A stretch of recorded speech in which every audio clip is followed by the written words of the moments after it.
और आप जानते हैं गृह मंत्री अमित शाह 3 दिन तक पश्चिम बंगाल के दौरे पर थे। अमित शाह ने मंत्र दिया है। मंत्र यह है कि आपस की लड़ाइयों को जरा साइड में हटाइए और नए टास्क पर जुट जाइए। लगातार मीटिंग करिए, ग्राउंड लेवल पर जाइए, कार्यकर्ताओं से मुलाकात कीजिए, बूथ लेवल पर चर्चा कीजिए। अमित शाह ने अपनी पार्टी के नेताओं से घुसपैठ और टीएमसी सरकार में करप्शन के मुद्दे को उठाने की बात की। अमित शाह ने पिछले कई महीने से अलग थलग चल रहे बंगाल बीजेपी के पूर्व अध्यक्ष दिलीप घोष के साथ भी मीटिंग की। सर, इंटरेस्टिंग पॉइंट ये है, दिलीप घोष के साथ मीटिंग हुई और मीटिंग 8 मिनट तक चली। आप यूं कह सकते हैं 8 मिनट तो बहुत छोटा टाइम होता है, लेकिन उस छोटे से टाइम में जो बड़ी बड़ी बातें हुई वो इंपॉर्टेंट है। मसलन मैं जरा एक रिपोर्ट का हवाला आपको दे दूं। आज इंडियन एक्सप्रेस में मैं जब पढ़ रही थी आर्टिकल, तो सर इसकी जो अंतिम लाइन है, जिसमें जब पत्रकार ने दिलीप घोष से पूछा कि आपको क्या बताया गया है, अमित शाह ने क्या आपको एजेंडा दिया है, तो दिलीप घोष ये कह रहे हैं, ही सेड, यानी कि अमित शाह ने कहा उनसे, I was instructed by Amit Shah to get down to election preparations. Some weapons are used at special times. कुछ हथियार कुछ खास समय पर ही इस्तेमाल किए जाते हैं। दिलीप घोष वो खास हथियार है? नहीं, दिलीप घोष पुराने पूर्व अध्यक्ष रहे हैं। पूरा 2022 का पूरा 21 का चुनाव दिलीप घोष की लीडरशिप थी, उस समय संगठन में लड़ा गया था, बड़े मुखर रहे हैं ममता बनर्जी को लेके। लेकिन बीच में जिस तरह वो अलग थलग किया गया पार्टी से, और वो आप याद होगा जगन्नाथ मंदिर के उद्घाटन में भी चले गए थे, जिसको लेकर के बीजेपी बड़ी असहज हुई थी। और ऐसा लग रहा था कि बीजेपी वो चर्चा चली कि तृणमूल कांग्रेस में शामिल हो जाए, उनकी तरह, बाबुल सुप्रियो की तरह। तो लेकिन दिलीप घोष चूंकि पुराने भाजपा के नेता हैं, तो वो इसलिए वो गए नहीं उधर। और अब उनका महत्व मालूम है अमित शाह जी को कि एक तो और एंगल देखिए आप, दिलीप घोष भी कायस्थ हैं, नितिन तमीम भी कायस्थ हैं, और ये कहा जा रहा है कि कायस्थों का एक बड़ा वोट बैंक पश्चिम बंगाल में है, प्रभावशाली है, बदलोक में है।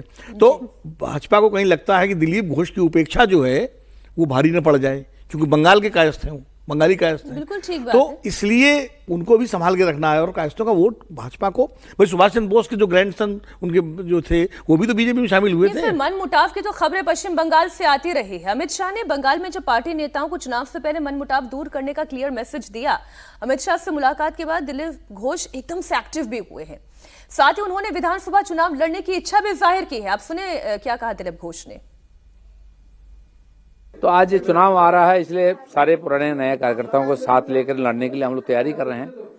और इसलिए मुझे भी इस चुनाव के इसमें कार्यक्रम में भाग लेने के लिए पूरा पार्टी के बताया गया। माननीय वरिष्ठ नेता माननीय गृह मंत्री जी, जो जिनके नेतृत्व में बंगाल इतना आगे बढ़ा है, हम भी उनके नेतृत्व में काम किया है, तो खुद आकर के यहाँ सबको निर्देशित किया है कि किसको लगना है, क्या करना है। तो इसलिए मुझे भी बुलाया गया इसी काम में लगने के लिए। मैं तैयार हूं। अच्छा, दिलीप घोष की जब हम बात करते हैं तो दर्शक भी ये जानते हैं कि दिलीप घोष कोई मामूली राजनेता नहीं है, वो कोई मामूली पार्टी के नेता नहीं है।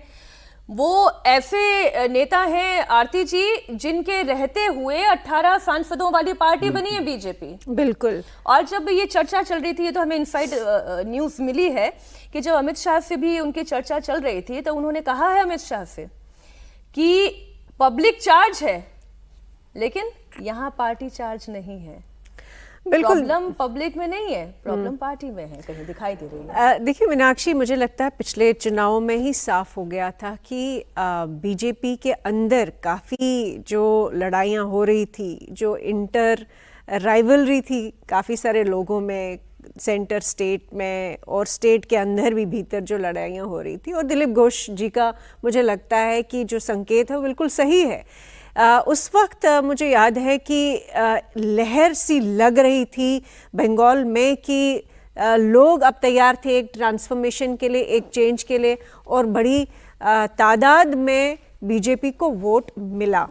और वो कैसे नहीं इवेंचुअली वो सरकार नहीं बना पाए, वो अलग बात है, लेकिन ये लग रहा था कि अगर टीएमसी को, अगर ममता बनर्जी को कोई वाकई चैलेंज करने वाली कोई ताकत है, पॉलिटिकल फोर्स है जी, तो वो बीजेपी की बन चुकी है बंगाल में। अमित शाह कह रहे हैं कि बैटरी लगाओ, चार्ज करो, चार्ज करो। और अभी उस केवल 3 दिन के इस दौरे का और 8 मिनट की एक मीटिंग का सर असर ये है, 16 रैलीज इन 24 डेज।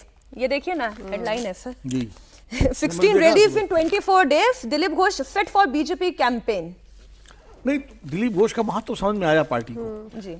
अभी आप ही ने कहा कि उनके नेतृत्व में 18 सीटें लोकसभा की शुभेंदु जीती अधिकारी comfortable होंगे? और आप देखिए, नहीं 2016 में 3 सीटें थी और 2021 में 77 सीटों तक पहुंची बीजेपी। वोट परसेंटेज आप देखिए कहां से कहां 38% तक पहुंच गया।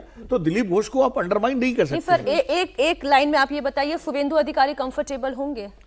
यही इश्यूज है। अधिकारी कंफर्टेबल होंगे कि नहीं होंगे, होना पड़ेगा। होना पड़ेगा अगर बीजेपी में रहना है, क्योंकि उनके पास और कोई रास्ता नहीं है। वो तृणमूल में वापस जा नहीं सकते। इतना उन्होंने ममता बनर्जी से बैर ले लिया है कि वो अब उनकी खैर वो नहीं। दूसरे नेताओं की तरह जैसे मुकुल राय चले गए थे वापस, वो नहीं जा सकते। और इसलिए शुभेंदु अधिकारी को कंफर्टेबल होना पड़ेगा। ये भी एक समस्या है।